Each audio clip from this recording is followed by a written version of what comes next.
have LeVar Robinson. He's our art curator and development director for artists. So he and me, for instance, we sit together and try to figure out what we can do that's completely out of the box that will increase the idea of art in the communities and how we can work with the students and everyone and make something very special from every other group. South Cobb Arts Alliance. Who knows everything about South Cobb Arts Alliance? Not me. Yeah. Oh, and I forgot to mention we have Joanne. Joanne's our education chair. She's also a teacher. And then my husband, who is the one that made some of the gifts. South Cobb Arts Alliance is 54 years old. It's all volunteers. None of us get paid. So anytime we ask for membership, anytime we ask for donations, everything, 100% goes into whether it's the food, it's the venues, it's anything else, or it's buying frames for schools.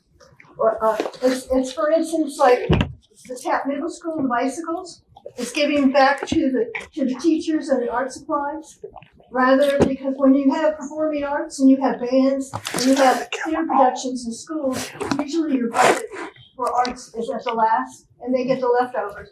We try to give them money directly to that teacher in school in a certain way that it will benefit the visual arts. We're a National Endowment for the Arts grant winner. We are currently doing 4 things today.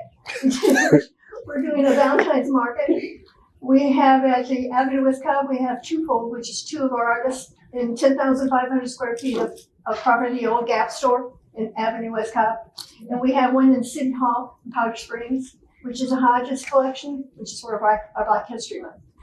And then we have this extraordinary group, which I don't know why they haven't done something like this before. And when I first mentioned it to them, I sort of was like,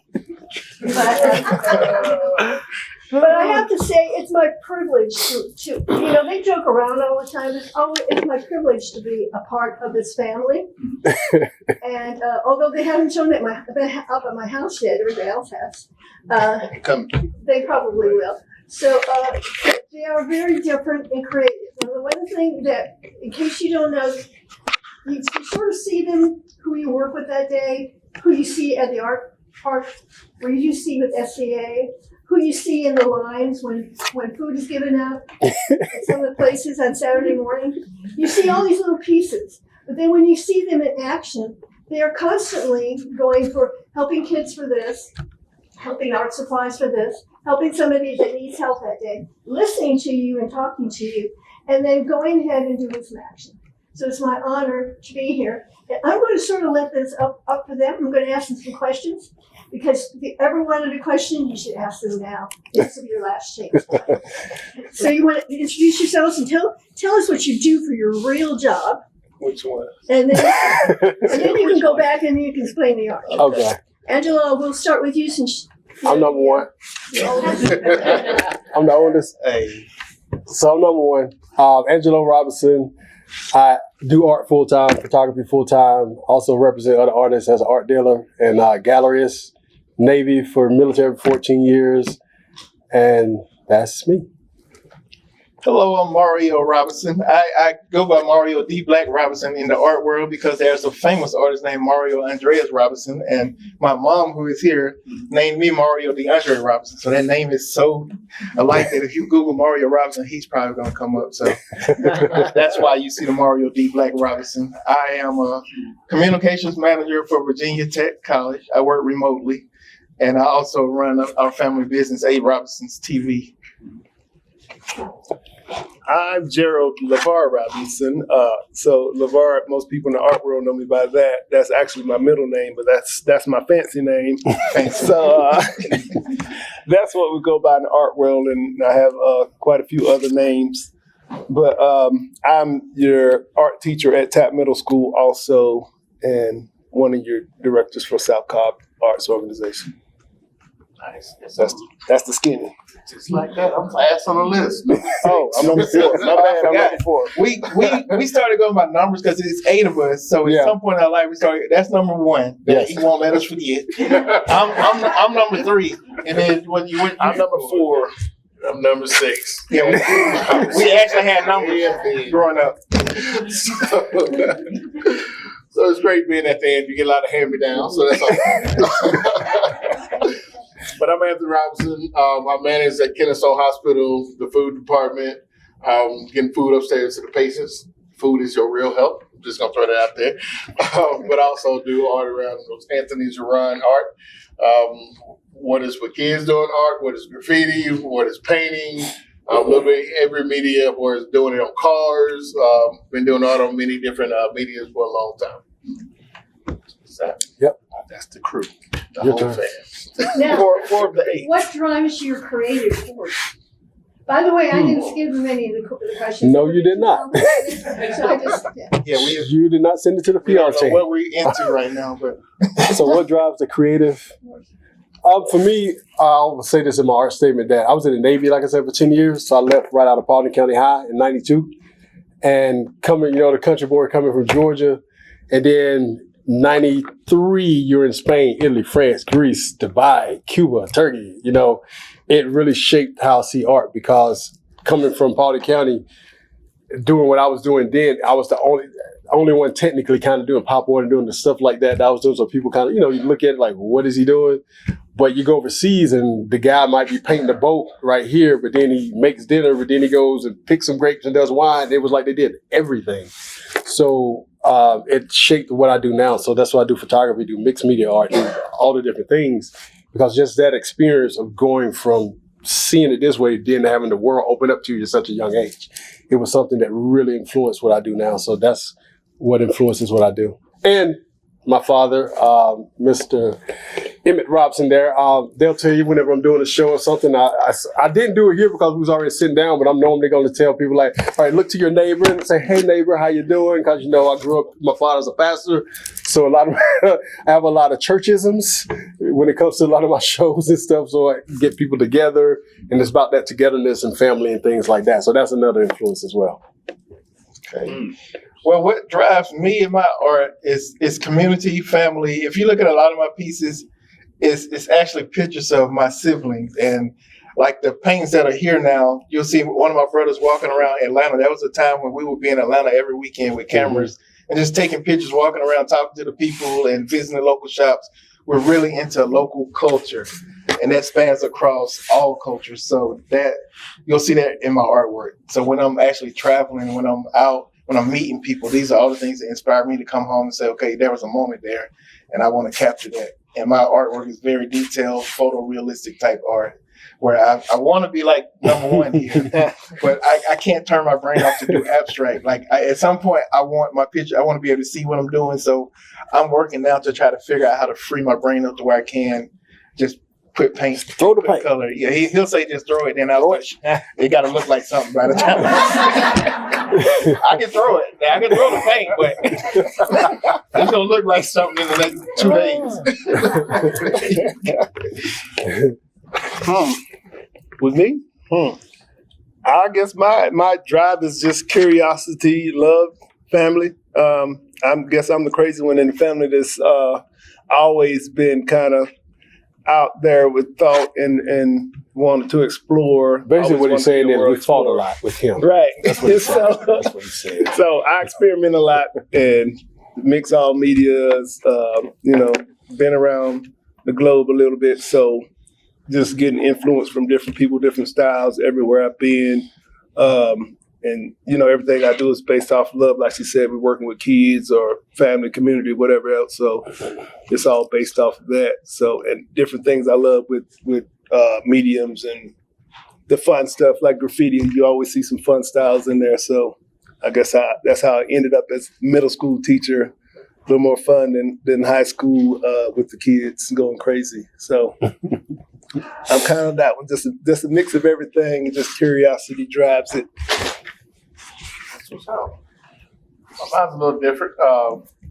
My whole art thing goes by let me paint your memories. So every time I see somebody that's having a moment, I'm like, man, I wish we'd have captured that. Man, I wish we'd have captured that. So each one of my paintings, I try to paint it in such a way that somebody can walk by, even if you wasn't there, you can see like, oh, something happened right here. Somebody had something going on. You want to know the story. the why, the who was there, the why was they there, what was they talking about. All my artists will spark some kind of conversation. So most of our conversations we have is about family. Yeah. So most of my art is gonna reflect family.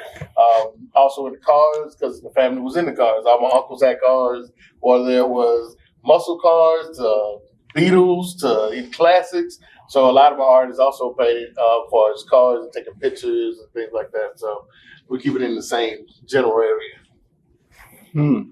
Okay. Was that decent? No, I can't ask you a question. Yeah, go for it.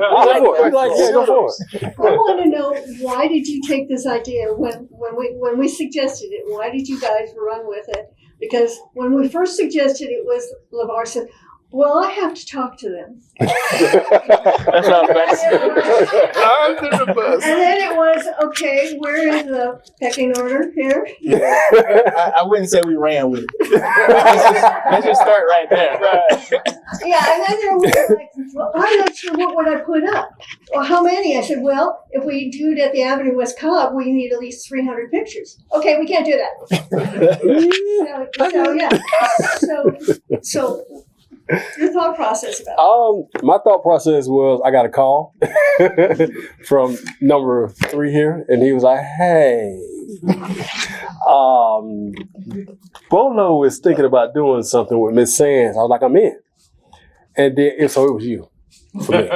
And no, I'm just kidding. You get some brownie points, but no, seriously, it was. I do shows a lot, and I had a show going on at one time. I had one going. Work in different places, but if it's family and it's my brothers, I'm in. You know what I'm saying? That's the thing for me, is like, no matter what I'm doing or what it may seem like to the outside, because we always joke about this, because people say, I just did a show in Beacon, New York, did a show over here, but if it's my brothers, and I don't care if it's a library, I don't care if it was outside over here, that's what we doing. Because, we suffered together, we grew up together, this is what we do. So that's not something that's even questionable. So for my thought process was just, how many of my pieces do you need? Because they're really big and I'm going to have to rent a truck. Or what am I going to have to do? And once we got that settled down, like I said, for me, it was easy. I came in early January, I think, and brought everything. But the process for me of getting here and doing it, it was literally, if they ask, I'm going to do it. No matter what it is. Yeah, and that's kind of how we work together. Like, even if we kind of bump heads, like, I don't know if I want to do it, if the collective is in, we usually go and ride with each other and figure it out. And so that's kind of what you see here. We figured it out. And from my perspective, I've been doing art my whole life, but I didn't realize the gap in me doing art shows until I put my artist CV, my resume as an artist down. And I looked at it, and my last show was in 1999. And that was a lot of wild. And my family told me that I was married for 10 years, divorced, but they told me that I disappeared for a while. To me, it felt like a year. It felt like 2 years. And when I actually looked at it, I'm like, man, I've been gone for a long time. So this was a chance for me to kind of reintroduce myself to the art world. Like, look, I'm a really good artist, and I want y'all to know that again about me. Like, don't worry about the graphic design. I do a lot of business, a lot of other things, but I want to be reintroduced to the art world. And I call him all the time. All the time. Consultant. He's going to send me an invoice one day. I am. But just like, how do I reintroduce myself? How do I get back into the art world? Because he's already in it. He does shows all the time. So this show, and then Ms. Sand, you're asking us really was that, that catalyst that kind of kicked me in the gear and said, okay, this is a chance. Like, you can't keep praying for something. When God gives you opportunity, you say no, and you say no and say no. It's like, how many opportunities He's gonna give us? So that's kind of what got me here. It's okay, it's now or never. Right. You know me. I'm just used to showcasing everybody else. Like, that's how I kind of got started with the organization and making sure I keep all of us in the spotlight. We've also did that with guys we sponsored in the hip hop breakdance industry. We got some of the kids here today. We always make sure we keep them in the spotlight, but that's kind of been what I do. And we've already had conversations way back about getting the whole family. We're all creatives of the whole 8 on and parents, with the art. So it's been a thought, and it's just been, like you said, an opportunity halfway maybe. And then we didn't do it.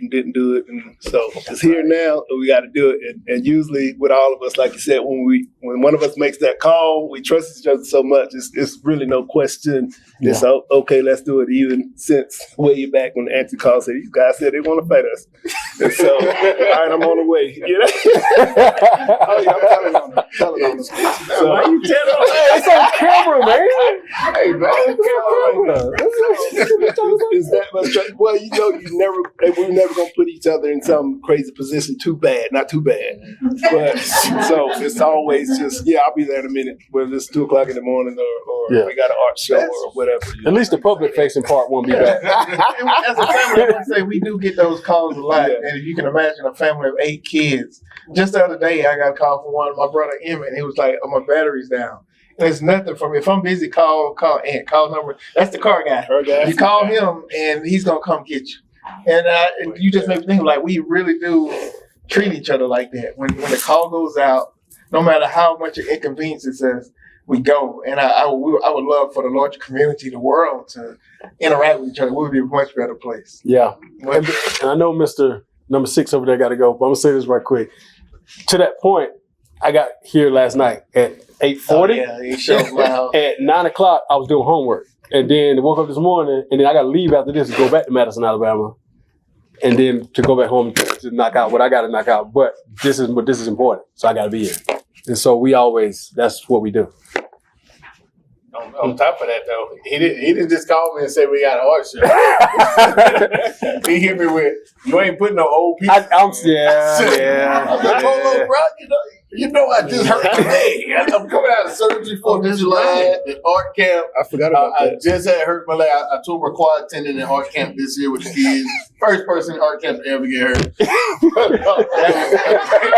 called me for an art show. I was like, oh, man. I forgot about that. Yeah. We should probably give content. We do an art camp every summer with our kids. They all stay with us for a whole week, and every year the kids want to compete against the uncles. And we win every year, by the way. Then we do win, but this year they chose basketball because the uncles beat them so bad in football last year. They said, "Okay, y'all can't beat us in basketball." We beat them. And the thing was, he got hurt and had to go to the emergency room. They kept the game going. Oh, we did. And they won. But he wouldn't let them stop. And then he came from the hospital and came back to our house because it was the last day.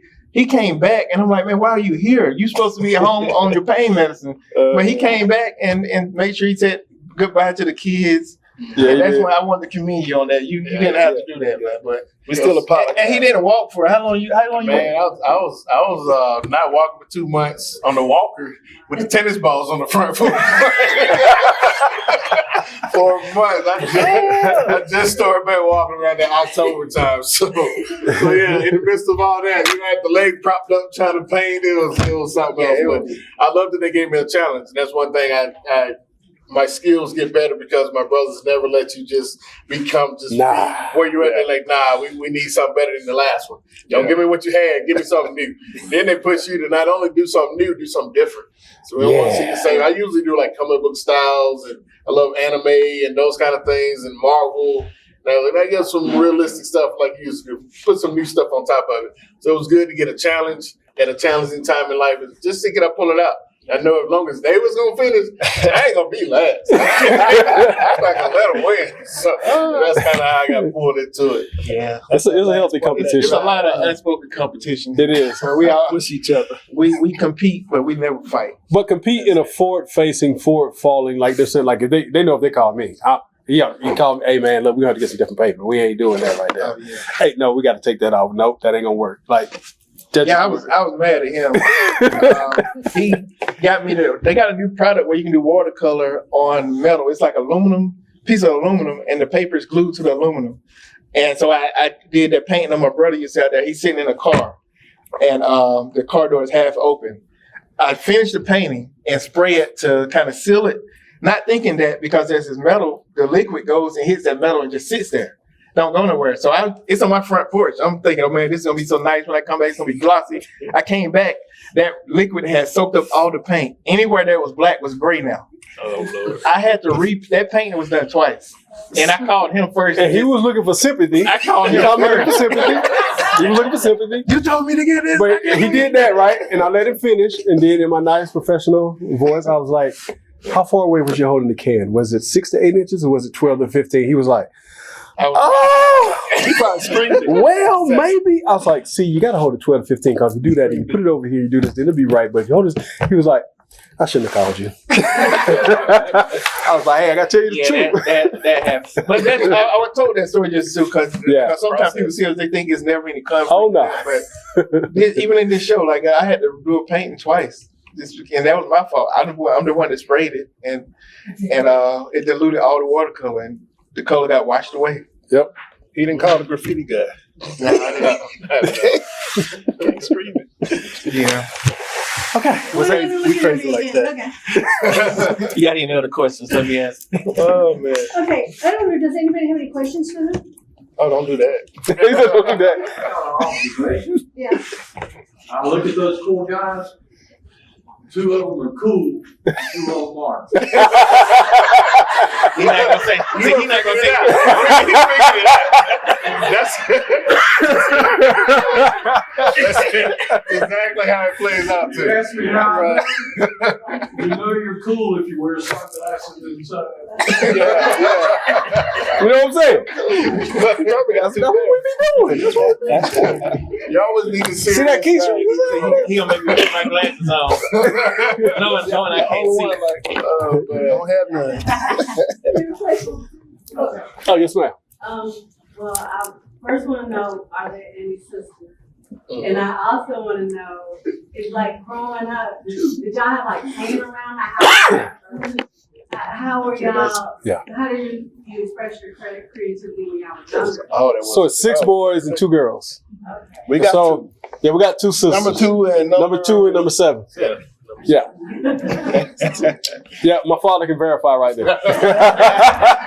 And then too, that was nothing to do growing up. When we grew up in the country, there was no TV, no telephone, and my mom always had coloring books. So she had coloring books. So I remember as early as kindergarten, we were great artists because what they didn't know, that's all we had. If you wasn't playing outside, if you came in the house, you had to read the Bible, encyclopedia, the Green Dictionary, or you did art. And nobody wanted to read the dictionary. And my dad was a pastor, so you got plenty of Bible. You was like, okay, I know Bible.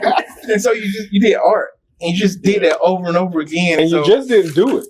We weren't hired before. If you was outside the lines, Mom would let you do it. So all the stuff you see, if you've been in Hiram, the skating, Walmart, all this stuff all down the street, it was just trees. Mm-hmm. So we just country kids living on the dirt road, not much, in the house, we just stay in the room like kids do now. So Mom kick you out of the house. You're out, you playing, you're doing something. When we were in, though, we got serious about the coloring and the coloring books. That's when our competition. So we had coloring book contests. Yes. Oh yeah. Mm-hmm. So there was no coloring outside. And nobody could beat Mom back then. No, we couldn't beat Mom back then. And she was, I don't know if you remember this, Mom, but your pages was always so neat. She would color so beautifully, and then she would use the crayon to do a dark outline around it. Like, so if it was brown, she would do dark brown around the edges. And we all look at you like, how'd she do that? Right.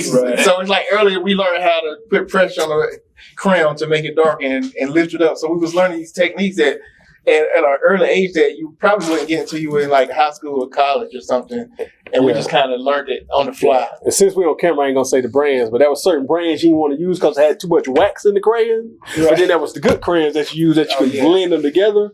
And she would take the paper, and if it had little white marks inside of it, you had to do it again. I still have a picture of that of us sitting on a bed and Mom's with a coloring book out, and you can see where it was coloring in plaid on a skirt or something, and at that point doing plaid and stuff like that, just kids on that level.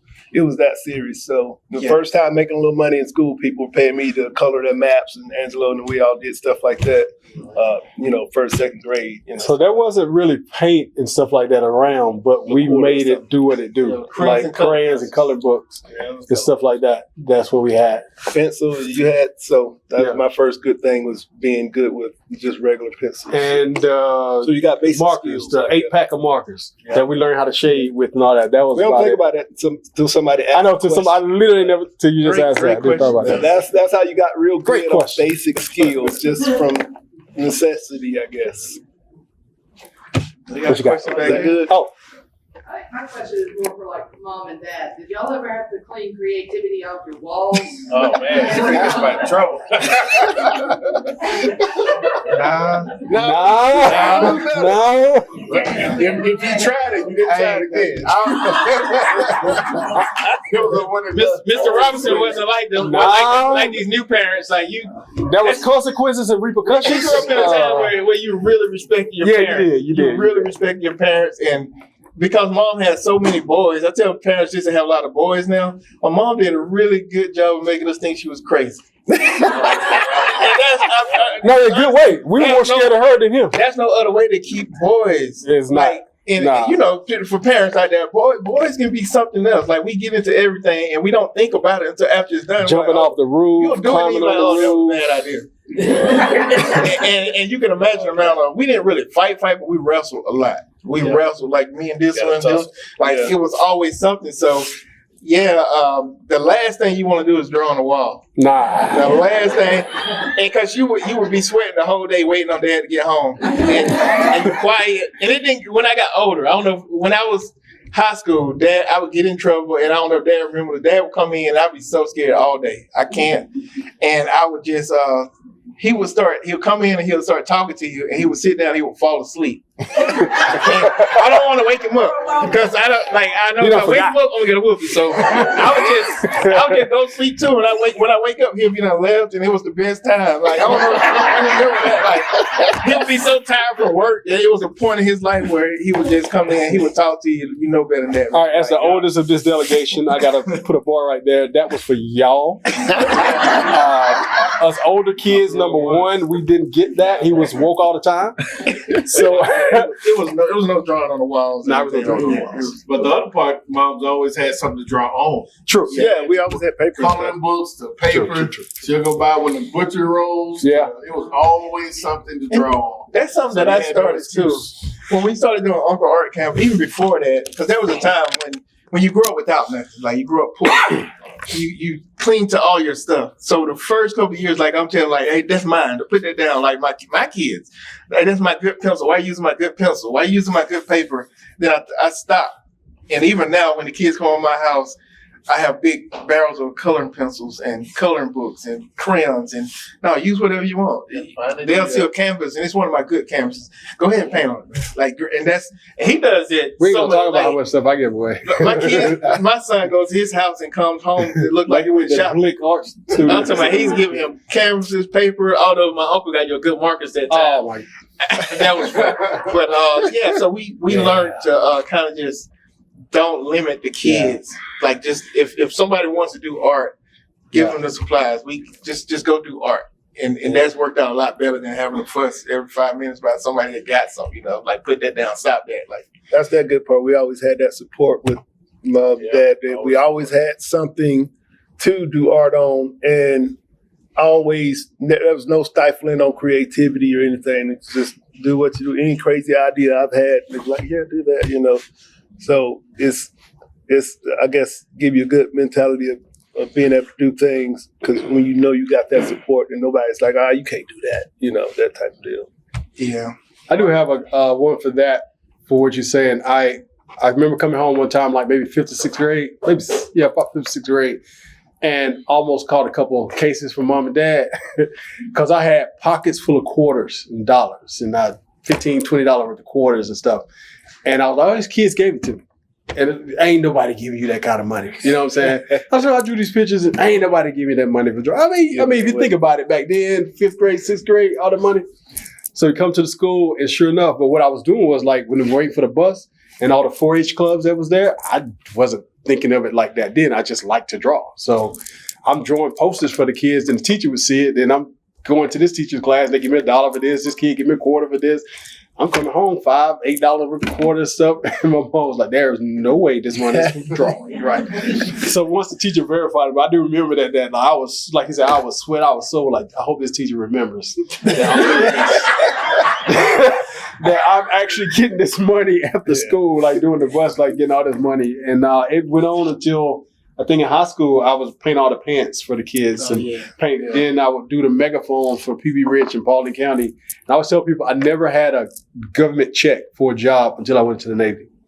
I always just did art, did the megaphones. I would come home with like 30 megaphones from the JV freshman cheerleaders. It'd be $80 check on this, $100 check. So I hired my brothers and I would give them money. That's from dad's side, huh? If you didn't know, we got the You had to know. entrepreneurship from mom and the hustle from dad.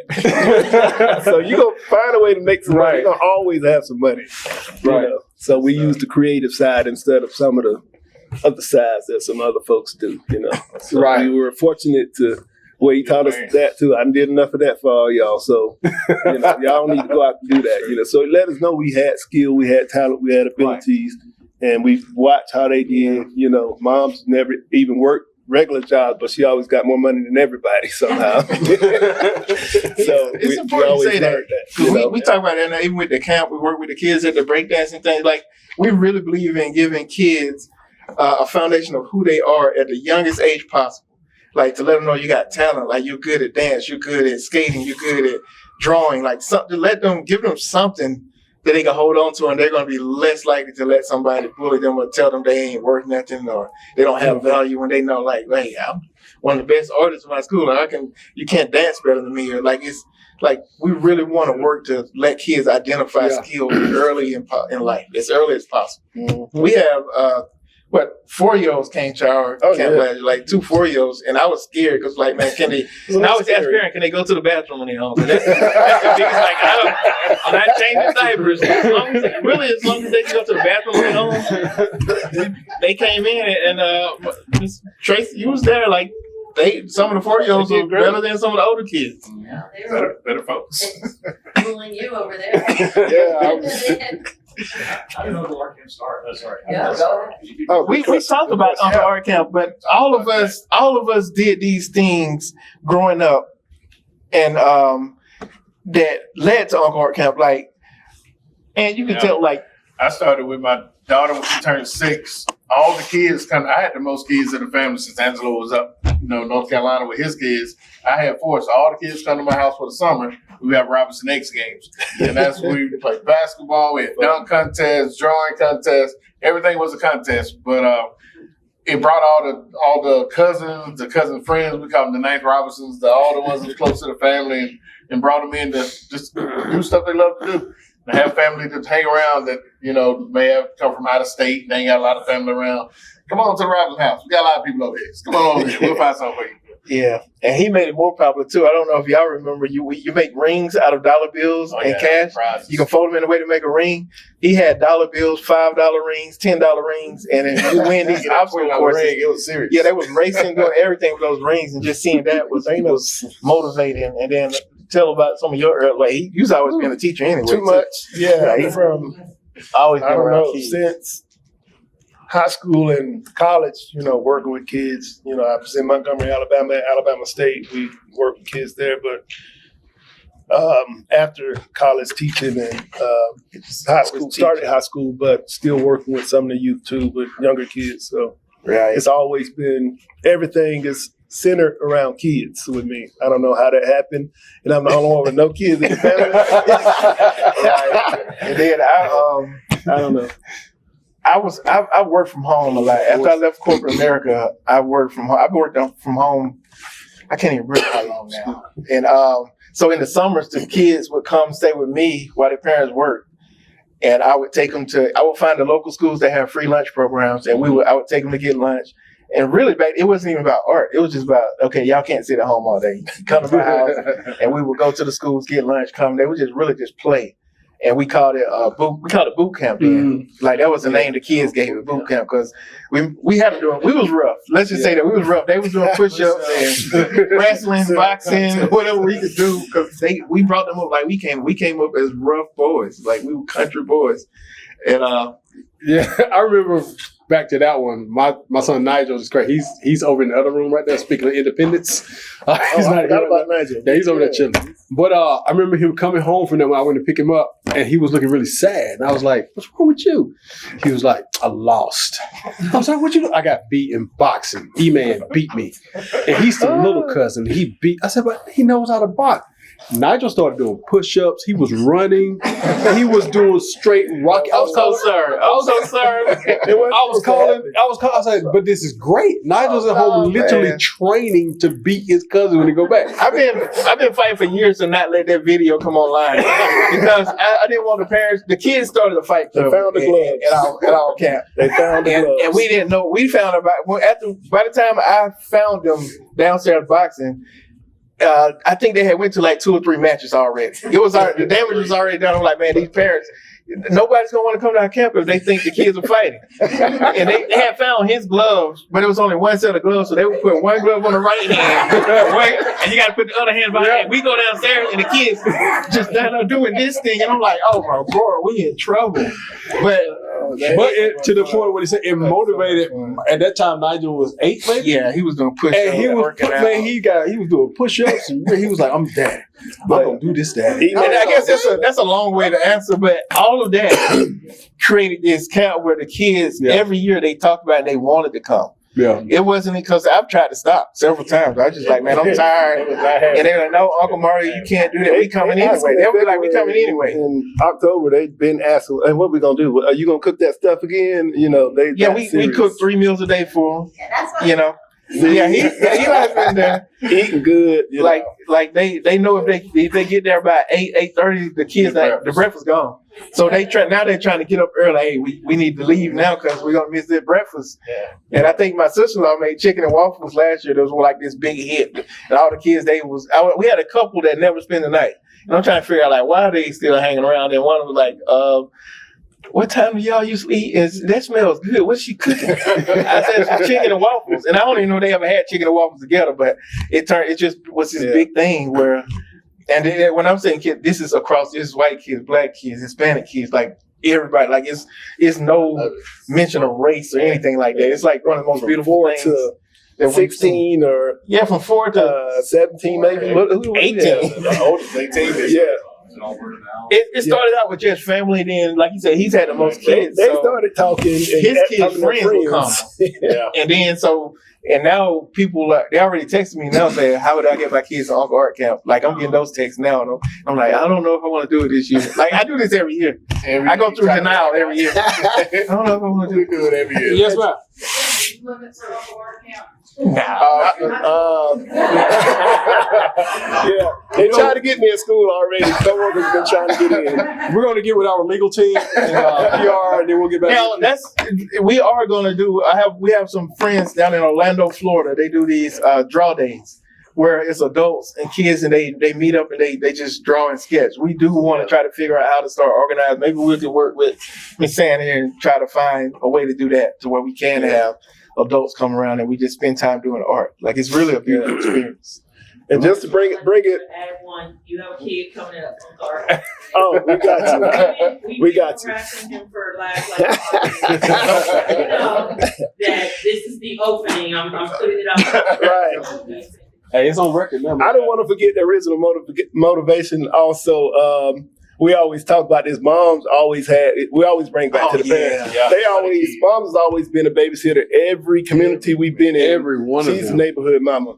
And she's got more picture books of kids that she's helped raise than she has with us sometimes. Like I'm talking about I think it's some in the back. Got a couple in the back. So our camp has went from mom used to babysit a mom to now we're working she with has kids that come to our camp now. One of the kids my mom babysits has kids and they're coming to our camp now. So it's just this generational thing that just kept a gift that just keep giving. So they call her house the boot camp in the summer because there was so many and we would come over and have fun with them. Or when we got to a couple of our lows and moved back home, you know, I wake up on the couch and there's a little kid looking on my face. It might have been you. Hey, what you doing? I'm like, okay, I'm getting up. You know, so kids have always been around. And moms had so many and blessed. You know, every community we've been. They moms and pops has blessed every community. When I got out of the Navy in 2002 for the first time, and I was living in North Carolina.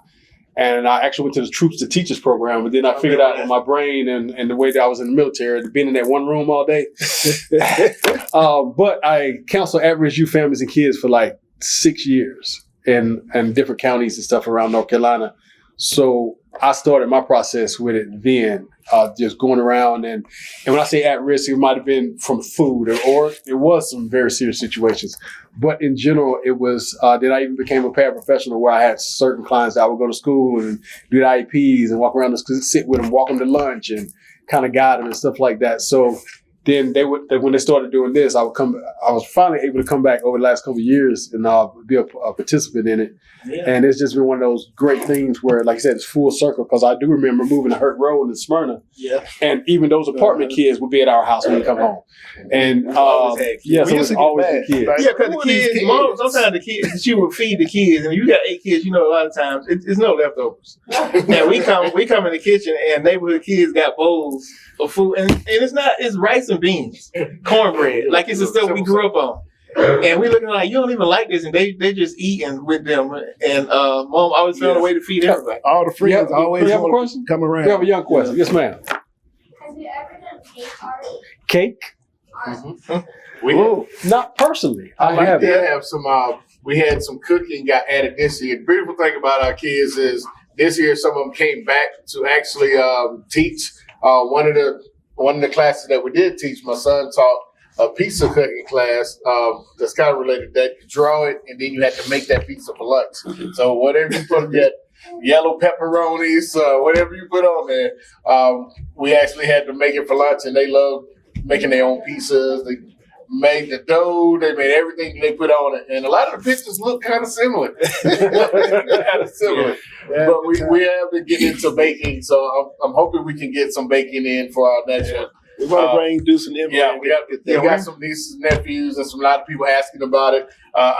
We don't bake, but my pops, you get one of those pound cakes from Pops. I'm saying change your life. Yeah, I don't know if we have we definitely want to get into some baking. To your point, though, we're not scared. If we have to do some cake art, we'll I'm going to practice. You can tear my kitchen up. Like, you can tear it up. Definitely. Adding it to the list. Yes, ma'am.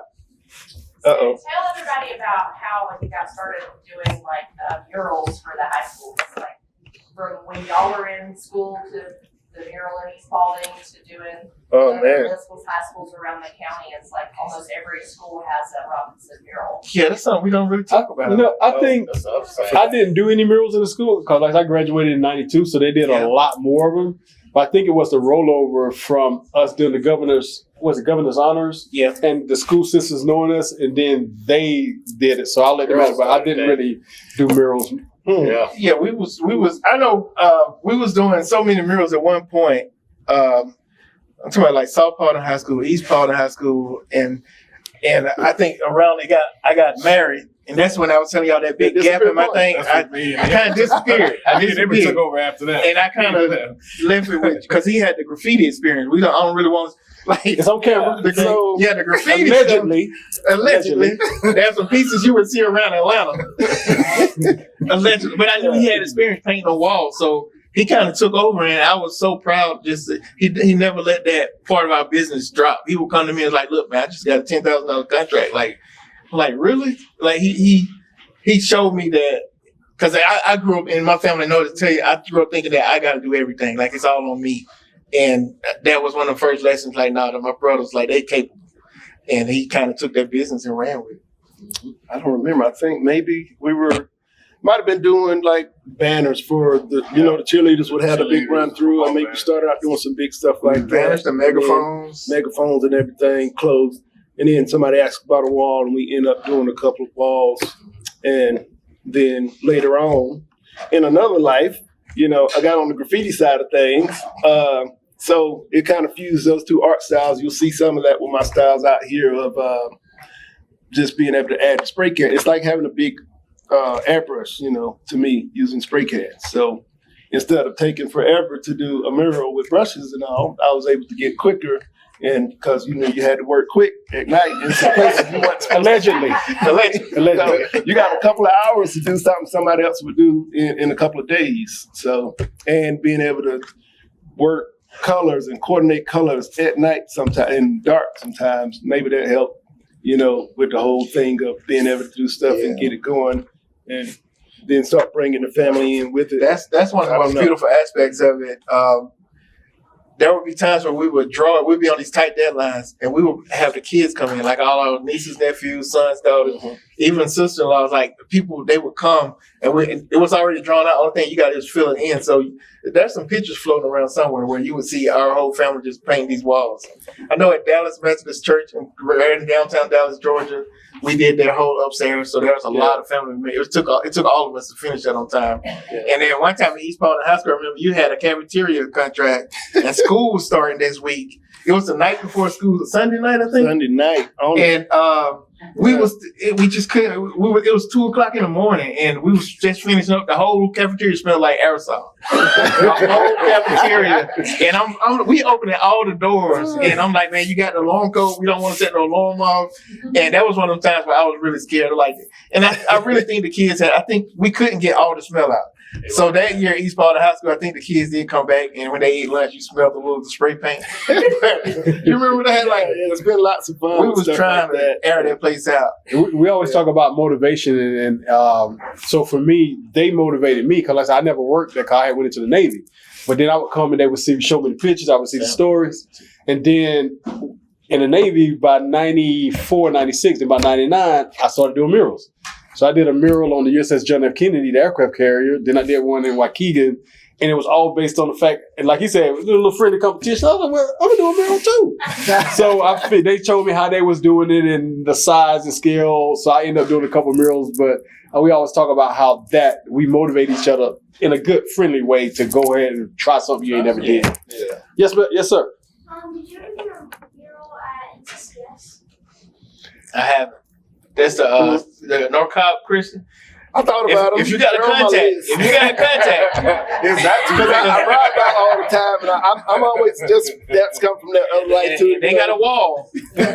Like you would see a graffiti artist on the movie, and they see that white train go by, and you're like, He does this all the time. When we travel, I'm looking. He'll just stop mid conversation. Hey man, we should that would be a good mural. Like he's looking at everybody. So if you own a business, watch out for this guy because he's gonna probably knock on your door and ask, can we paint the wall? Like, but I love that about it. Like, on the list. That lets you know now. You see more than just canvases and paper though. He can really see a wall and know that would be a good spot to put some art. And a lot of times we get lucky and somebody believes in it. I guess this is one of our crazy things is being able to trying to get kids to see that too. You get a creative mind. You could just see it before. You can see past whatever barriers in front of you, or see past whatever, or just see.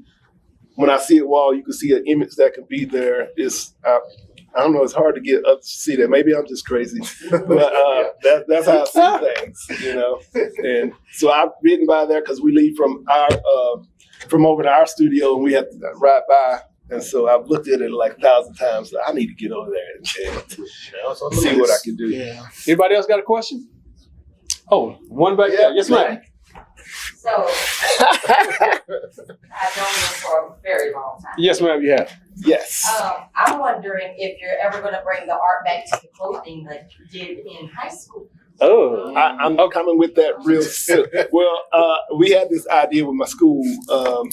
I guess I'll be the first one to speak on it. I want to do a show, art, clothing, and regular show like we do with some of our other things where the kids will actually wear some of their creations on that day to school. So I'm trying to work maybe in March, but I'm trying to work on that and then back into the business with it too, because that's how I started in the fashion with doing custom. Well, we started from watching the older siblings and so I ended up now with, with the Super Dope Fresh and things I do with that, we started doing custom graffiti jackets and hats and stuff. That's how we started with the hip hop. I was Anthony breakdancer, and so I started selling things at the jam. So everything goes full circle with everything with us. I felt embarrassed by it. They don't know this. Because I had someone come up to me just last year and say, "Aren't you that sneaker artist, the tennis shoe artist?" And I'm like, I almost felt disrespected. Like I do art. Like I got these real pains. Like we do the shoes for the kids, and it's fun. But I don't know. It was something that almost triggered me. Like I didn't want to be known as the clothing artist, so I did stop. We tried. Oh yes, ma'am. We have a young question here. Yes, ma'am. What you got, ma'am? That you right there? You good? Minnie Mouse. Yes, ma'am. Oh, I love it. Maybe not today. I do have an event tomorrow in Powder Springs where the kids, it's from like 1 to 4. Oh, Powder yeah, Springs. So the kids, a kids breakdance competition, and we'll have Uncle Art Camp dance in the back. So I It's can at Ford Center in Powder Springs. Ford Center. We will be there. Yeah. Yeah, Sam, you'll be there. It's nonstop action with us. The fashion art, since I'm hearing this, why couldn't we have a fashion show? So, see, you started this. You started this. That actually used to pay for the clothing back It looks like I might be getting back into painting shoes, It clothes. looks like popcorn. He is popping all these ideas. So. we're going to get there. Yeah. I'm working my I would brain love on for it. them to bring it back. We need to bring back the 90s era, you know. Yeah, I've been running from it. I think Miss Tay in the back, her daughter might have been the last one to get some custom shoes. I do that at the school every year too. We have a shoe design contest. There are 2 pairs that you designed are going to be featured in a music video. Oh, you're right.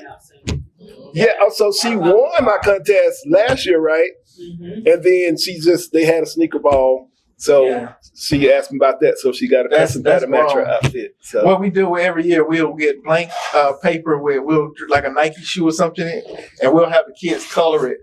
And then we'll post those pictures to Facebook and let parents vote. Whoever gets the most likes on that picture, we actually buy the shoe. We paint the shoe according to what they drew, and we give them these shoes. And it's become this thing where we can't run from it. We do at least 4 pair a year, 4 pair a year, and the shoe costs just keep going up. Yeah, the costs They get bigger, right? Yeah, we used to pay like $30-$40 to get a pair of Nikes. Now $95. Yeah, so she's got Jordans. Have you ever painted something that's been in a movie? Yes. I did something when I was in the Navy. And one of my friends, she's a helicopter pilot. She's a blackout helicopter pilot.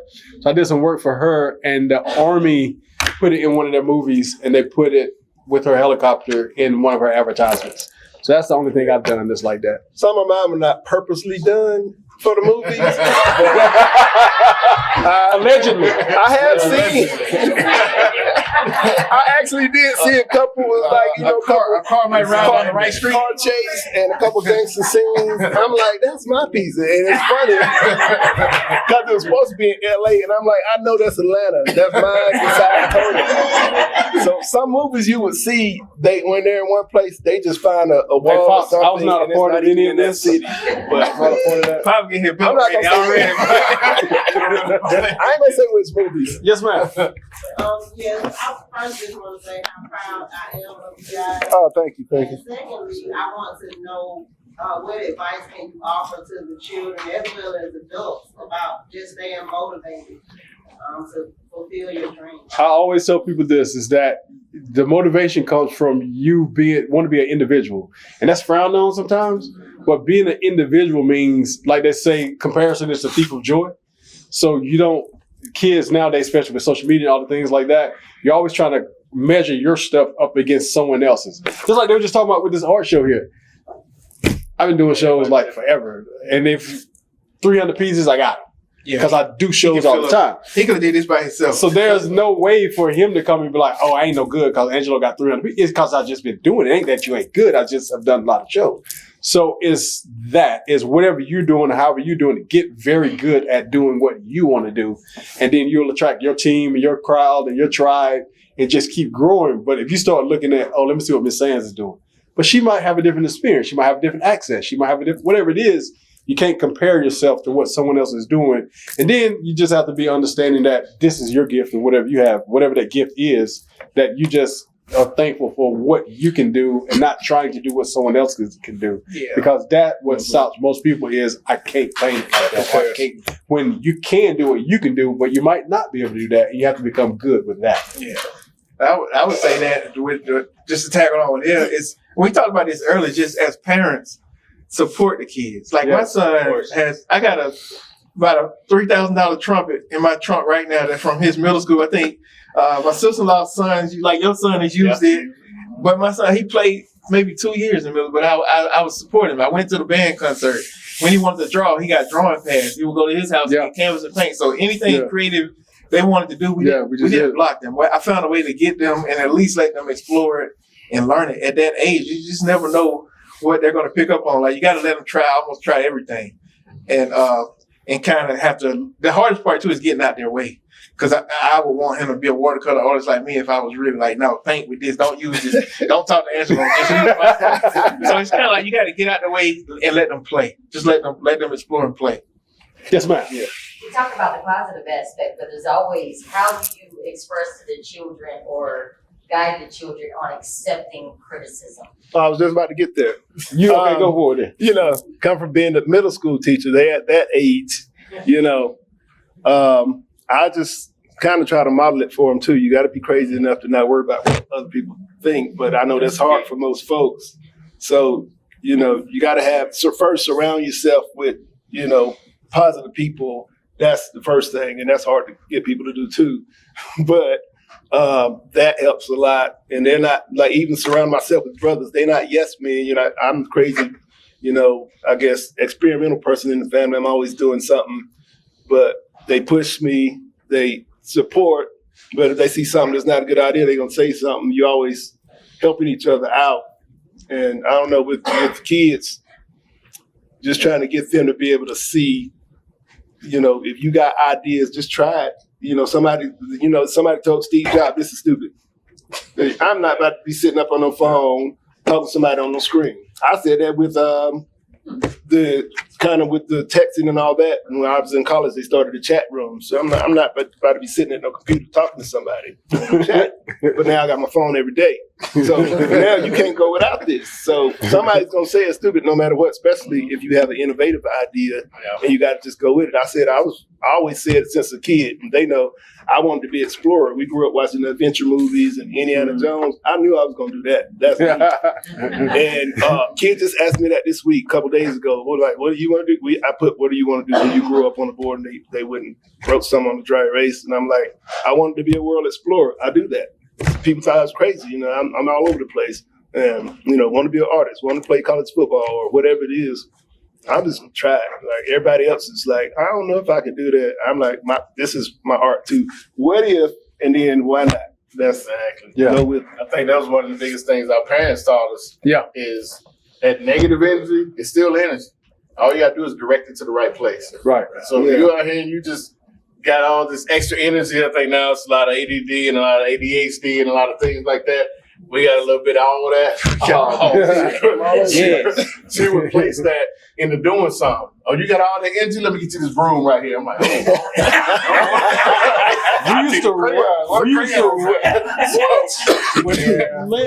had that extra energy. You went outside and raked the yard, the dirt, colored, raked the dirt, washed walls. Man, we watched some of the walls. Man, baseboards. But they always found a way to take that energy. And by the time you got done, you didn't remember why you was mad. If you was done wrestling with a brother, you don't remember what the fight was about. Yeah. All you remember is, oh man, we've been working about We see that now with our Uncle Art camp. And Tracy, since you're here, like, I was scared for you to come. I don't know if you remember this. I kept saying, are you sure? Because I know we got at-risk youth. These kids can hardly sit still for 2 minutes. And they're going to talk over you. And I was so scared. Like, would you mind sharing, like, why you? First of all, you showed up, so thank you. And then they all said that her class was the best one. I was mad. I'm like, she was like, that's the. Well, I did teach. I saw the two unclean ones in the middle. Right. I still have the teacher energy in me. Right. And I'm still a kid. It's hard. One of my mantras is I grow up, but I never get old, or I get older, but I never grow up. I was more excited, I think they were. And I mean, I was a little nervous from my end because I didn't know what you had done, but I was just happy that I remember you came to me because there was a group of boys, like the high school boys, were working on an art piece together, and I don't know if that was something they hadn't done all week, and I mean, it was just, I loved it. I was so high on life when I drove back home after that day. Well, I really was. That's great. On my Facebook page, it was. I was scared it would be the opposite. Like, I was never coming back there. I had the best time. Thank you. And the kids, and when she pulled up, the kids and me, they all went out and started helping her bring supplies in. We looked like, oh, these are the same kids. Okay. Like, nobody asked. They like, oh, she needs some help. In a couple of seconds. Yeah, they started doing everything that we. When you got there, the older boys were so excited to show you their robot or whatever. You're right. My son came back to Alabama. He was like, Dad, he was talking about, like he said, he was talking about what you did. He was like, this lady came and Dad, it was so great, and I did it. I was cool. So thank you for that. I'm doing it again. We do apologize for getting on your nerves back in the day. Ma'am, there's a 2-question limit, and then you got to pay $50 a question. No, go ahead. I don't know if I'm just kidding. asked yet because I was a little late. I'm sorry. But the cost effectiveness for a child to start out, a lot of people think that it's expensive To start. to get art supplies. Let me answer one of those. Okay. That was every painting that I got in this exhibit we're showing today is leftover paint from our Uncle Art Camp. And we do that on purpose just so they can see whatever paint you got, you can make beautiful pieces out of it. That paint, some of that paint we had at Dollar Store, some of it was Walmart, some of it was high end, Angelo donated. All that paint is it's different paint, from the watercolors to the oil to the paper we use. Angelo and Mario had that good aluminum. I had that Walmart special. Okay, he chose to do that. I was at the store, called him, like, got you, what you need? I wanted to paint on that same stuff my mama gave me when I was a kid. That same paper that, she worked hard and kept all those bad kids go get me that little, when she finally got you the big pad of watercolor paper. Oh, man. Man, you thought she was the biggest That's kid. a great question. It was like nice. We really, I don't know if people know that about us. The pencil drawings that you would see, I got one, it's the Unmasking of Jet Alley. It's a pencil drawing of my son and his cousin in Walmart just trying on masks. But those are regular number 2 pencils that you would get from a class. It's not art pencils. And we do this on purpose to show people that we can make art look the same as any professional with everyday supplies. With any color, any kind of paint you can give me, except for that watered down paint we got one year that it took like that tempera paint. It took the kids couldn't get a solid color down from that. And I was like, we'll never buy this again. I'll say this to the camera, like, we ain't buying that brand no more. Like, you gotta have a good brand of paint, but have a decent brand. That's another that goes back to Mom's though. She always told us, make do with what you got. I used to get mad. I wanted to do something, I wanted to get something. She's like, well, I guess you go ahead and make do with what you got. I'll tell you, to your point, what you're saying, like, we joke about it all the time because, I be in them stores and they send me stuff and all that kind of thing. But my secret sauce, they would tell you I say this about everything. It's because of that. I can use anything. I've been on cardboard. He paint on it does not. I get those mad pieces have coffee on it out there. So, I use these high-end things because that's what I just told on you. The kids, I was telling them, like, you got 100 board games in your house and we can't play them because you're going to put them on your art. So, I'm like, Monopoly, Scrabble, then we got Scrabble, baseball cards, comic books. He got it's a piece over here with a rocket on it, and it's an old school Mighty Mouse comic book that I would have put in my collection gladly. I cut it up, and glued it to this paint and put a rocket on top, and I'm just like, man, what to the point? I always tell kids this, there's levels of everything, right? And if you're trying to go there, yes, you can aspire to do that. But getting started and doing what you want to do, you can go to any thrift store, any Habitat for Humanity, any Habitat Restore. You can get an old board. You can go get the cardboard that your game came in and get that and get you some markers and paint on it. There's no excuse to do it. The problem is what we were just talking about earlier about the way people's minds work is that I think I got to do that. And I got to have that equipment. And I got to have that shoe. And I got to have this shirt on to do it. Versus you just I'm a thrift master. So, you just do it. I'm at the thrift store. Some of these frames, like you will see, sometimes I'll be at a thrift store. I'm going to find that one with a fancy frame and it might have got messed up. There was a hole in it or something. I'll take the frame because I know what the value of it and certain things of what it looks like. And I'll use that and put another picture in it. So never think you got to have all this money and all these supplies and stuff. Like it's plenty of ways. Yeah. I guess we started everything just from nothing. You started, like I was saying this about you. This man is a thrift king to the point where he taught my son. Now my son loves going to thrift stores, and they know me. I hate them. I don't have the patience. I want to go to the store where all the colors are arranged, the shirts are arranged by color, and I just walk in. I know what I want to get. But he had my son one day. They had me in the thrift store. And my son trying to show me this thing where he was doing this thing. He said, "This is how you look through the clothes." And it's this little technique he taught him how to flip through the shirt real fast. And it's you use 2 fingers to move it over and the thumb to slide it. And he's like, "Yeah, do this." And I'm like, "Man, I'm going to the car." They'll be in there 3 hours. And then he'll leave and say, okay, well, now we're going to go to the one in Buckhead. Then we're going to go to Alpharetta. Like, he'll drive all around to go to all the good thrift stores to find frames and shirts and whatever. You tell And then he come to Alabama, and I'm like, hey, man, we're going over here. He think he going, so we go, I'm at the thrift store. Yeah. Over my Habitat Restore, Habitat for Humanity. And then we go home. No, we got to go to the other one over here in Athens. But to that point, I work with Habitat Restore, Habitat for Humanity, and they have a gallery in the one in Huntsville now. So we have a contest called the Upcycle Something from Nothing contest, Upcycle contest, where we're teaching people that exact thing. You come into Habitat Restore, Habitat for Humanity, and you pick stuff from here. Then you take that and make a piece of art. And then there's a contest and there's money, there's awards. Because we want people to get out of that thing where you got to get this high-end canvas, you got to get this to actually do art. No, art is, we can take this table or we can take whatever because you just do the piece of art. That would be the art. But you just do the art any kind of way. Anybody, any more questions? Questions, anybody? We'll make sure we add that on. Yes, sir.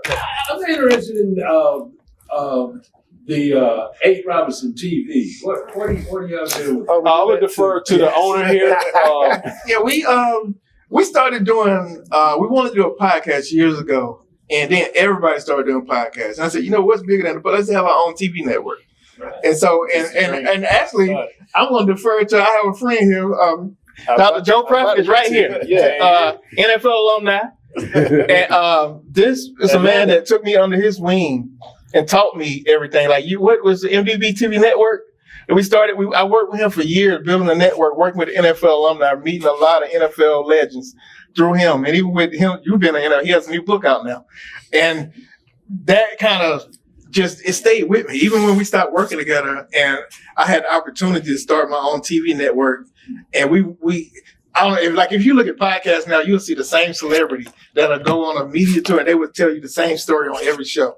And it just started getting boring. I said, what if we interview everyday people? Every day, like, everybody has a journey. Mm-hmm. Like, can we just talk to them? And we built shows around that. And it just started growing. And even Hirsch, right here, my friend, she asked like 10 questions. She has her own show on our network. So we just started bringing, because the one thing I learned too, I can't do it by myself. In order to get people to come to the network, we need diverse content. So I started asking all my friends, and a lot of artists in this room now will be getting, because we started a new show called Untamed Creative Beings, where we're looking for creatives, and we just want to talk to them. He was the first one. I made him. I voluntold. I made him do an interview. I was voluntold. Yeah, so Dr. Prophet, thank you.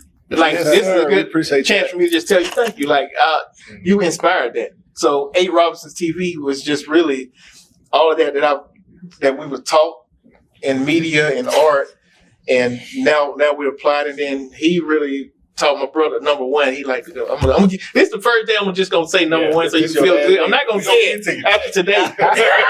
You're going back to Angelo, right? So number one, really taught me about cameras and like using my camera. I always call him, asking questions like how to film and how to set my lights up. So it's really all of us. So it's like when I thought of the names, like let's just name it 8 Robinsons, because I'm all about legacy. And I'm all about, like, we won't be here forever.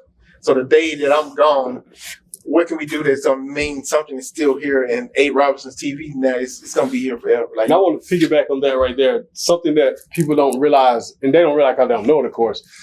They don't realize how many times we call each other and talk to each other. Oh, yeah. You might see me, like, I filmed a short film for the Hambridge Center in Raven Gap, Georgia. And it was at the Atlanta Art Weekend. He came and I was sitting in the director's chair and all these people with all these big cameras. And me and my one camera and my friend one camera, we filmed a short film. And they got nominated and we got to go do all that. And then I filmed something else. But he'll do what he do. He'll do what he do. We still talk. We still ask each other questions. There's no competition though, I'm better than you or you. It has nothing to do with that. This is what he's doing. We always talk about each other having their own path. It goes back to what you were saying. It's like we all know we have our own path. But we're connected, but I'm doing this, he's doing that, but they're all connected. Whenever you need me, I'm there. So he called me, he'll come to the house in the mornings, he'll come up, you watching more videos?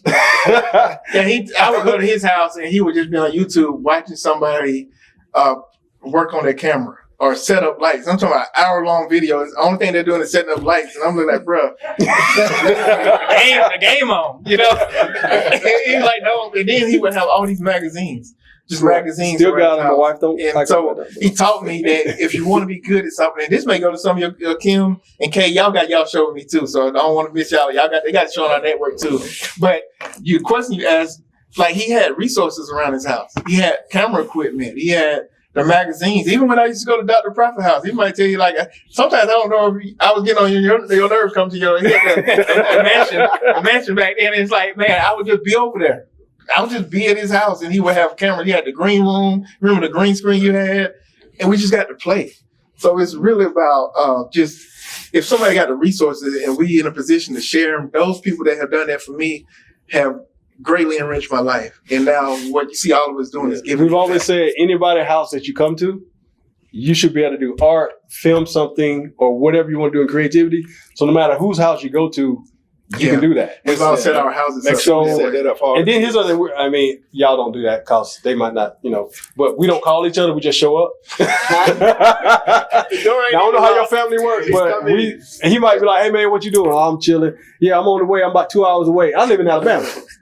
They just show and then up. I'm staying for the week. I'm not coming. I'm working from his house. Where my room at? Right. He's named one of my rooms the Mario room. So, but that's how we work. So, and then my wife is good. That's just the thing, is that we want to tell everybody else and show people that I know how you see it on TV and I know what people think and all the stuff that's going on. The number one thing you can have is being a good human being. And being a good human being, you can be a good human being to people you know, but what about the person you don't know? And they'll tell anybody they bring to my house and come to my house, they leave with what? I'm giving it, you getting some professional watercolor paper, you getting some markers, you getting some. If you look at something, be like, oh man, I always wanted to do that. Oh, you do? Oh, well, take these 5 right here.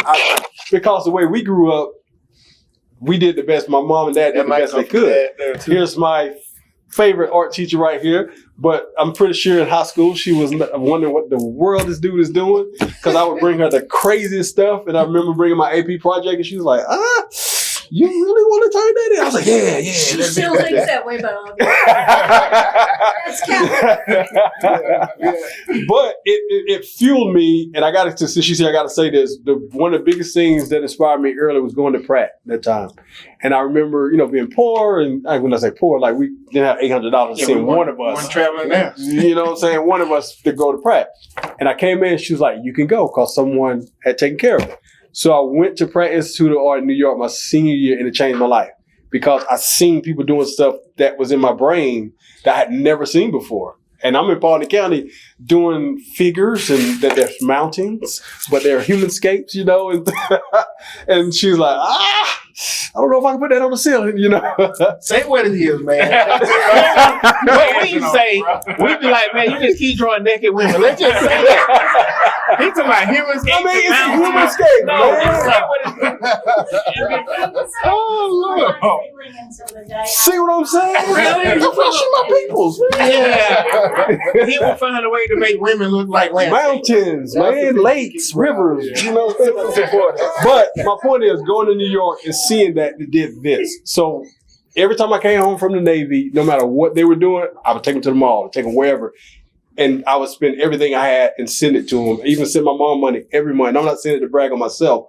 I'm saying it to say that's being what you're supposed to be. Like you give it, because no matter what, it was like, these are my brothers. I want them to have the same experience that I'm having. So guess what they did? He did it. He did it for him. He did it for him. And then now we're doing it for the community. But it started because my dad did it, my mom did it, and we just kept it going. Like, this is what you do. I don't know if y'all notice all the names. We calling out some of the people. I'm just sitting here, my heart is full. I'm looking around the room and I see all these faces, these people that have had these huge impacts in our lives. Yeah, and y'all came. I want to give y'all a round of applause. I got allergies. Yeah, like we already kept people around us that poured into us and helped us out here or there, or gave us something, or made a way for us one way or the other. They were pouring into us, and even like Dad and Mom's always done in every community. We'll ask about watches and stuff. He'll pull up and have a go watch or something. You're like, son, check that out. See if you can wear that. And I'm like, right there. We'll give you the shirt off the back, give you the watch off the wrist or something like that. And we've always somehow just been blessed to be surrounded with people. Like, we got the mailman. You know, That's my man right there. like, you know? I'm talking about from kids way back. Way They back. always supported us from everywhere. You know, if you ain't even seen him in the streets, you're gonna see him on Facebook or something. And just a face like that showing up on Facebook, and for me, that's more important than, you know, with a group of guys getting attention from women or anything like that. You see the older guys and the older generations giving you that, hey, I see you, Lil Robinson, you're doing it. You got a question back there? I see a hand. What's Come on up. What you got? Do y'all like art? Do I like it? Why do you like Oh, why do I like it? Oh, man. Well, I'll say that. I like that. Ooh, that's deep. got a lot of that. I'll keep it short and sweet. For me, I love it because it gives me access to every piece of my brain. So I might do music today, then tomorrow I might paint something. This day I'm gonna do a photo, then I'm gonna edit some pictures. So art and creativity, if you allow yourself to go wherever you want to go with it in all those areas, it gives you more mental health and more freedom because you're able to place all those different things in different parts versus if you're just, I don't want to do it. I don't like that. No, just do it. And you'll find yourself being free. So I love it because it gives me freedom. Yeah, and I tell people all the time that art literally saved my life. In 1994, when I graduated high school, I didn't know how to drive.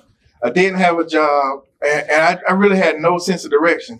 I didn't know what I was going to do, what I was going to be. I was just kind of scared, and I wasn't showing it. I never really show emotion. So I'm sitting there knowing, okay, man, I can't go to the military because I got asthma. They already told me I can't have an inhaler in the Army. So I'm like, he in the Navy. I'm like, I just do what he did. So all my options are gone. I wasn't a star football player like these. All of them were star athletes. I was the one that was not an athlete. And then a recruiter from Reinhardt College came to look at my sister's art and seen mine and gave me a full scholarship on the spot. So it's like art that triggered this thing where I've been doing art ever since then. And from there, I went to Georgia State University. Then I got into computer graphics and got a job at IBM.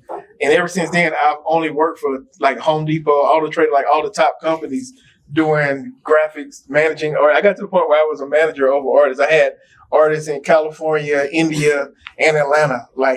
And so I always say art saved my life. Without art, I still don't know where I might have been hustling with the rest of my cousins that was hustling. And half of them being in jail and out of jail. And we love them still, but that's just their story. That's the path that side of my family was on. And you know because you've been around them. So it's like I could have easily just joined in with them and been with them. I had an option, but I chose to take the scholarship and just figure it out. So yeah, art saved my life. Yeah, I think I got a couple. First, I don't like to follow rules. You know, so That's how we got just the art, right? So, but art, I just got to freedom. I can do what I want. So the rules of art, I can do what I want, and you know, nobody's telling. Well, you know, everybody's gonna tell you do that. But you know, I'm like, this is my mind. I'm gonna do this. This is what I want to do, and I don't need to sell it because I got a job. And so if somebody want to buy it, it's cool. So I just want to express myself, and it gives me that freedom. Then I don't want to grow up. So most people do. And then they get too smart and too up here to create because you lost your creative mind. You know, like the old school Toys R Us. I don't want to grow up with Jeffrey. So if you can keep that 3, 4-year-old, 7-year-old part of your brain in there, you'll never lose that creativity. And that's what most people lose when they get older because they're so smart and they got this degree and they got this and that. And now you forgot how to just freely create, you know? Yeah. I think mine's more about art makes people feel. Like I walked into galleries and seen people crying in front of a picture and I'm like, what did that person do to make that person cry? Or see somebody laugh at a picture, or just see somebody smile at a picture, which is why I do a lot of family stuff and things like that. Because that's the best thing you can get out of art, whether it's drawing, whether it's music, whether it's cars, whatever you're doing your creative outlet on. When somebody feels something about it, you can't buy that. Like you can't put money on that. You can only get it by the things that you put into the universe. So to be able to put something in the universe and spark some kind of energy out of somebody when they're smiling, crying, laughing, any of those things is priceless to me. So I want to make sure I just keep doing that forever. Like I say, not growing up with it. Right. And I'll add this one for me as in a stroke. Everybody, we talk about the good side of it.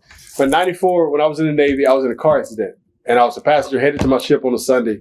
And And I turned my head this way, and we hit the car in front, and the airbag came out. And back then, the chemicals was back. It burned all the skin off my face, burned the skin off of this, and I went blind that day. Let's see if you wonder. I was blind for like a week and a half, couldn't see anything.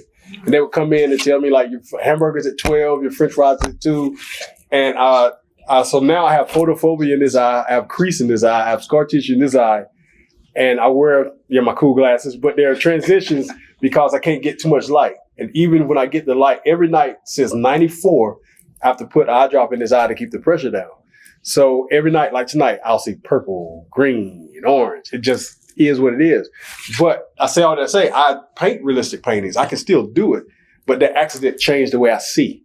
So now I see in fractals, and I see the colors, and I see the abstracts and all that stuff.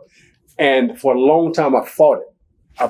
I'm a realist. I'm painting all these eyelashes, painting all this stuff. But it would take me forever to do it because I didn't realize how I was seeing things until I started going to doctors and stuff like that. But my point to kids and anybody is I had to adjust to where I'm at and who I am now, not what I want to be and what I have. I had to literally adjust to what I was doing. And I'll never forget being in Beaufort, South Carolina, and I was doing something, and I was walking across a, what's that old restaurant? It was a buffet. Anyway, it was a buffet I was walking across, and this lady walks up to me. I always think my dad's here, so I said like this. An older church lady walks up to me, she slaps me on the arm. And she was like, son, what are you doing? I said, who are you? And she said, God told me to tell you to stop fighting. And I was like, what am I fighting? She said, he told me I was going to see Noah's Ark today. And there was a lady with her.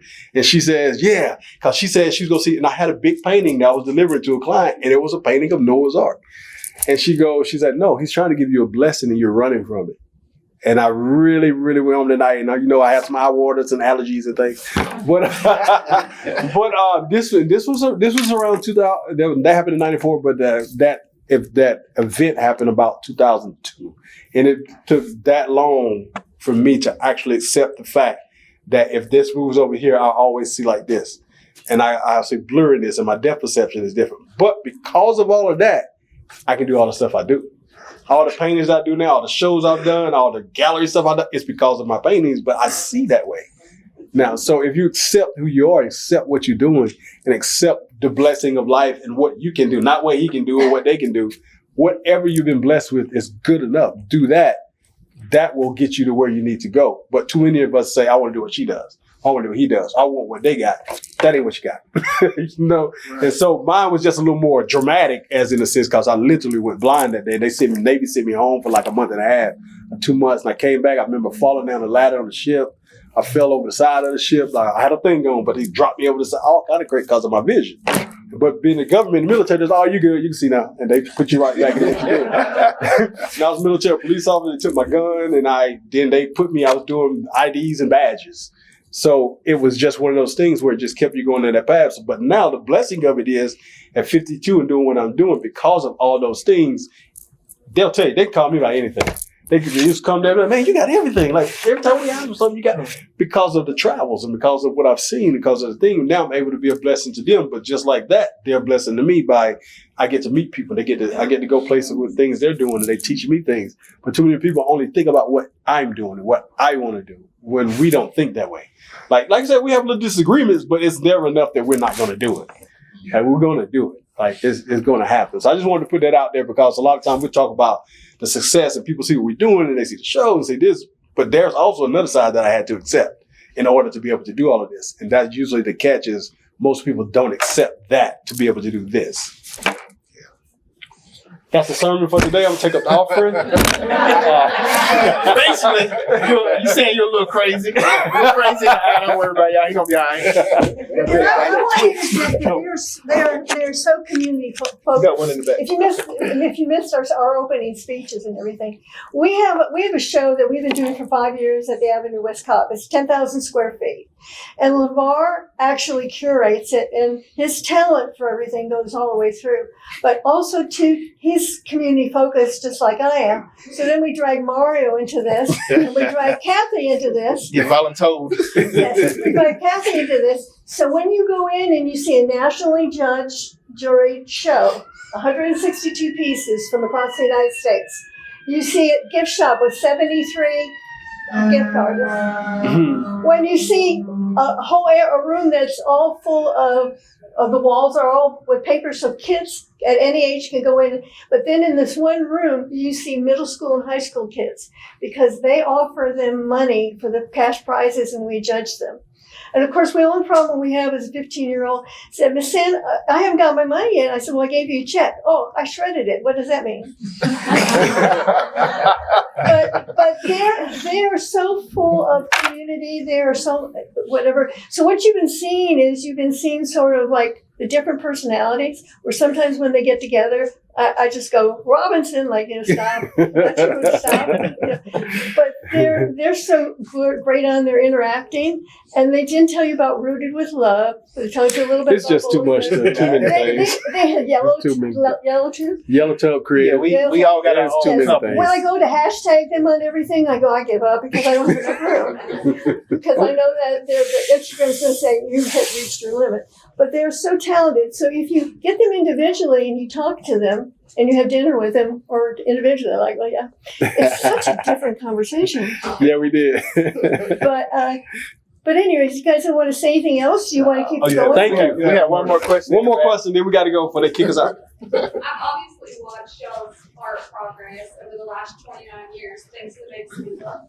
Yeah. Is there any art that y'all haven't tried, and if you had to pick one type of creative art to do for the rest of your life, what would it be? Oh, that's tough. I'm just gonna start and keep it real. I can't pick one. It's too easy to ask for favorites. And that's the thing. I'm being really real with you. I don't have a favorite, and I can't pick one. I get asked that question so many times, and it's literally because what you see in what I'm doing is all the pieces of my brain. So if I take one of them away, I'm taking something away, and then it's got to be filled with something. So I don't want to take the chance that ain't something too good. So we're going to keep doing what we're doing because that's all these years that helped me do what I do is that I just like all of it. I just like all creativity. Your answer on the Instagram page was paint. Exactly. What is your favorite medium? Paint. I got to start that over again. So I hit it again, and it goes paint. And then he explains why paint is the only thing he wants to work with. Yeah. So I could live around and just do watercolor. That's one of my favorite mediums. It calms my brain. My brain is running at 1,000 miles. Even while I'm sitting up here, there's 1,000 things that happen in my head right now. So watercolor calms me down and makes me sit down and focus. And the thing that I've been chasing my whole life I can't do is ceramics and pottery. Even in college, I was known for blowing up the kiln and getting everybody mad because my pot was. If you know about kilns and pottery, you put everybody in the same kiln, and if mine got air bubbles in it, when it pops, everybody's gonna have a piece of my pot stuck to them. That was me all the way through college, and I never have been able to do pottery. So if I could do one thing, I would want to go take a pottery class and take that back. I want to fight that. I want to learn how to do pottery. That's the only B I got in high school. I just thought about that. That pottery. Pottery is hard. It's like that's the only B I got in art class. Had a bubble in it and exploded. You know.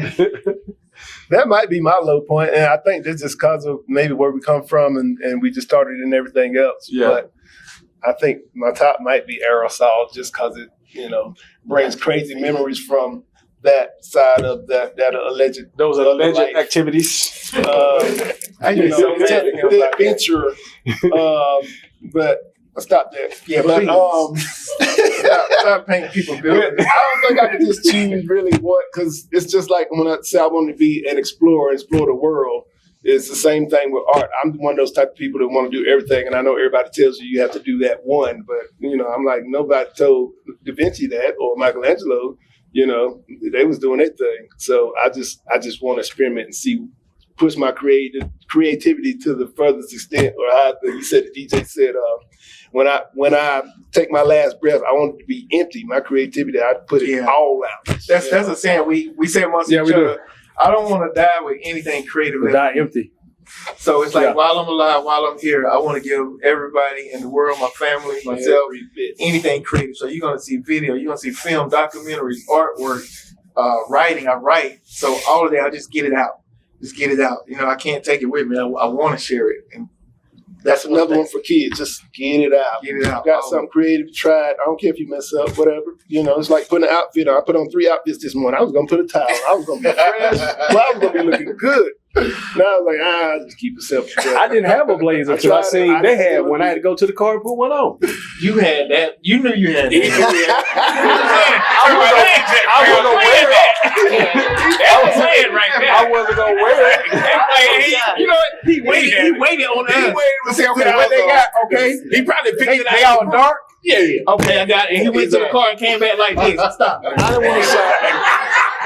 So I didn't put my power time. That is true.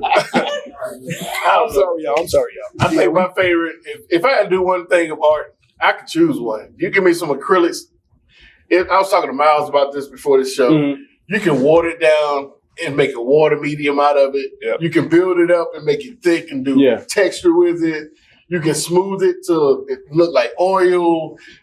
You can take acrylic and do a lot of stuff with it that it's not supposed to do. But if you experiment with just that acrylic, you can touch any kind of art. True. You can put it in a ball and spray it like an airbrush. It's just so many things you can do with acrylic. But if I wanted to do one thing that I can't do, then I've tried it. I remember Mario came home from college and he brought this sculpture of his head that he had did out of a block. And it was like getting a Rubik's Cube for the first time as a kid. I probably cut up so many pieces of wood and trying to just mimic this dude's style. Cheekbones, eyelashes, the nose, how it went around. He had every piece of that sculpture perfect. I'm like, I bet you doing sculpture. Give me a minute. I've been trying that now. About 30 years. It's funny. That's a skill. That's a skill that I have that I haven't went back, but I can actually do busts of people. Like I can make you with clay, and it'll look just like you. Just like it's so similar to paint to me, and I don't know why it works like that, but whatever I can paint, I can make with my hands. And it's just one of those God-given things I can't explain. Nobody ever taught me how to do it. I haven't done it since back then, but if you gave me a block of clay right now, and I look at your face, I know how to do the structure. It's just like doing a painting to me, which I probably need to start back. And now y'all see why I wouldn't call it me. I'm gonna figure it out. Why I be fussing? Y'all need to get on it. You ain't seen the last of my sculpture. You see, keep going, man. Y'all see some of where we're heading into this year and near future. Yeah, we got some challenges. There's a lot going on, but we thank y'all for just even sitting here and listening to us and showing us. And even asking the questions. It's been great questions. We appreciate the kids with great questions. Y'all love to see the kids ask questions. We love to see the kids asking questions and getting involved. So it's been beautiful. Yes, ma'am. What is your main inspiration? Your muse? My muse? She said that. That's a great word. Great question. Muse. For me, I would say it's how to say it? Not creativity, curiosity. Constant curiosity. Which is, that's some coffee there. Let me see. If I did this, what would happen? So my inspiration is more of that visceral kind of thing, where if I see these 5 things, I automatically start getting inspired to try to figure out why it's going to work or how it's going to work. So it's not technically like this one paint or this one thing. It's just, let me see how all this works. So my inside joke, my wife, every time you know this because she said it all the time. She come in the house, I'm like, just come back in 2 weeks. Just come back. Because she always asks, did you mess up? What are you doing? And why are you? And then she'll come back and be like, I give you a quick one. She came home one day, I'm throwing ashes in there. I got ashes from the fireplace. There's a canvas here, I'm throwing ashes and spray paint and doing this. And she's like, what are you doing? Just come back. And then she come back next week, I'm pouring resin on it. But when it was done, there was this heart in it, but you could see through it and it was gold dripping and all that. She was like, I said, you didn't see that? Like, you seen the 4th layer, but to your point, I see like this layer here. So the inspiration for me in the muse is that last layer there. How do I get there? And it's everything in between. I don't think about it. I just try. So the inspiration is I got to get to that layer right there. And that's how I always work on stuff. Yeah. I'm trying to think if I ever, besides just different people that come into my life, my biggest muse for me has just been struggle. To be honest, like when I'm going through hard times, difficult times, stress, I'm the best artist that I know. When I'm happy and everything's going good, I'm kind of bored. I'm just sitting around in la la land. Like it's like I gotta have a fight. I gotta have a fight. I gotta look at how the world is in chaos now. No, I'm painting now. But you look at the world around me, it's in chaos, and I'm doing the most beautiful pieces. If everything was just all good, I might not be painting. I might not be sitting before you right now. So it's just like struggle really inspires me. I don't know. I think maybe I'm just, everything I do is based off of love, but it's the curiosity, I think, over that. Just, I always start with a what if and then a why not, while everybody else is trying to figure out this little piece and have it all perfect before they start. I'm like, so what if I did this and I ain't got nothing else to do? Let me just go ahead and try it. And sometimes it works, sometimes it fails. I'm just one of them people who are not scared to fail because, I guess knowing what other people started from and everybody who you say is a genius had to fail a million times before they got to before you got this, there was so many fails and so many prototypes that didn't work, but all the people see is this. But I'm okay with those fails in between because like Angelo said, I can already see that other side of my thought process when other people are doubting or don't think it'll work. I've already seen that before I started. And I don't know if you could teach that. He's painted over some of the most beautiful paintings that I've fussed him about. Like he had this, remember the big butterfly, like a monarch butterfly? I came. It was in a show. We took it on the road. It was exhibited. And I came to his house one day and the canvas is white. And I'm like, where's the butterfly? Oh, I painted over there, man. I'm gonna do something else. Like, bro, when you paint that, but that's how his mind works. Like he was cutting up stuff. Yeah, he don't mind just starting over. Like, okay, I know you liked it, but you might do that too. I cut the painting up and cut them up. I'll be like, bro, come on, man. You don't work on the other side of the life. Or he would have a paint. He had these beautiful paintings one time. Remember the pink ones? Oh yeah. He had these pink canvases. And he poured paint, just let the paint run. Then he put resin, and it was those beautiful things. And I'm like, let me get them two. No, I'm not finished yet. And the next time I come back, it's all these dots and splashes and colors. I'm like, bro, man, I wanted it when it was just. But they see differently. We all see so much differently, and I think mine is more of it's just my mom. So moms used to. You getting brownie points and stuff. While y'all not doing all that extra, the bottom numbers were stuck in the house. We mess it up. We trying to speak out with them. They send you back. Go back in the house, man. You can't go on this trip. So a lot of times we were stuck back in the house. One thing is just always coming up, and even as we got older, you see moms do, which is true, is she would fix anything. Possibly at work, she would fix anything. Well, we're fixing a meal out of nothing, fixing art stuff out of nothing, fixing you out of nothing. You can't even see where you're going, but she would speak some of that life into you. The oracle. When she get done talking, you ain't gonna tell me nothing. I love that she had that power, and we take that same energy that she uses to fix stuff. I try to use that in my art. It's like this art gonna fix somebody when they look at it. They gonna think it's gonna fix somebody. Right. If it don't fix but one person, I'm good with that. But she just put that on every span of art or life, really, that she puts up on. It's true. Someone's always looking to fix something. And she would do it not in I'm fixing it just to help you out. Sometimes she'll give you that tough love. She'll come in there and say, man, that picture ain't no good, and walk off. Right. Then you don't work about 3 months, you crying and stuff, and then it make you go back to the drawing board. But it was like that love that was just, when they say unconditional love, sometimes it's tough, sometimes it's nice, but when you get that real love, it'll fix you. It'll get you right. She real good with that oracle she's stuff. Always put out in the universe, and I kind of keep that every time I do some art of creativity. She's real good with that. Y'all see how it all goes back to the originators every time. It always does. So sometimes I say, I don't know what planet they came from. I guess this is not normal. So to be able to produce a whole creative family and have all these thoughts like that, but that comes back from moms and pops. I don't know. They just got it. I'm working on an article actually where I've researched just this week. I'm researching famous families of artists, and I'm looking. It hasn't been many. It's like we may be one of those unicorn type situations where, and this goes all the way back to when art first could be recorded. There are not a lot of family brothers, sisters where everybody does art. So I'm digging deeper into that now just to document those families and to kind of figure, okay, how do we get ourselves listed as that? Because I don't want us to take this lightly because we in it, so we don't really see nothing grand about what we do. Well, even within our own family, I started at Ancestry. Yeah. And was looking for someone on mom or dad's side and still have not found artists on either one of the sides of the family except all 8 of us. Yeah, we. Now, well, let me, okay. Since Pops is here, I'm going to say this. Like, he did a glass peacock, and it was glass. It was beautiful. He said that's why we can do art, because he did that piece. So, I'm getting.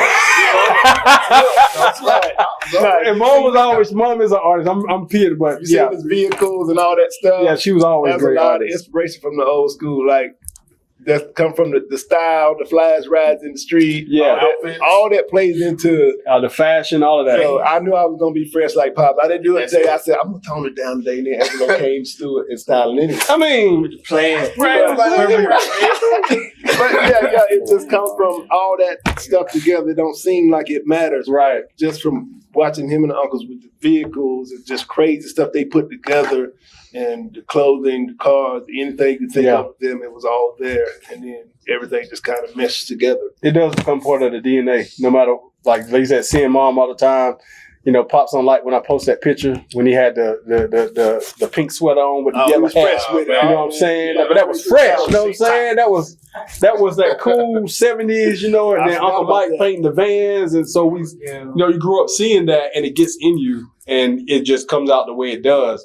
So here, all of our kids, they have just free range to create. Like that they side of the family, they did. did. Moms that made outfits for the uncles. And so we even learned, that was my first thinking about that. That was my first little bit of my first win in school. Oh Lord. Oh, look at the lights. Baby. We made it 4 o'clock. We made it. That's y'all look. Right. Just done wrap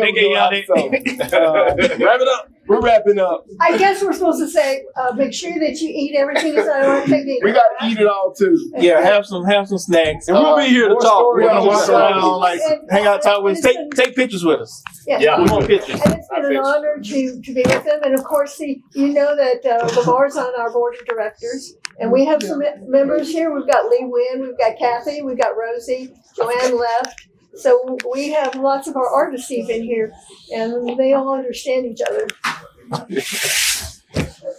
So thank you very much. Thank you. God bless. Good night.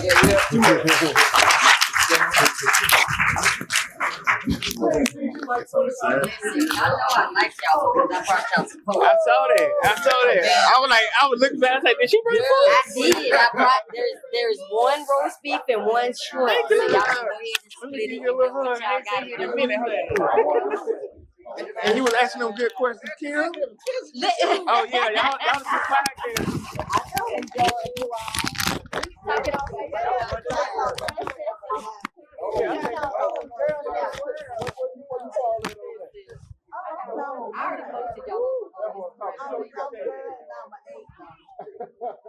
My little brother, number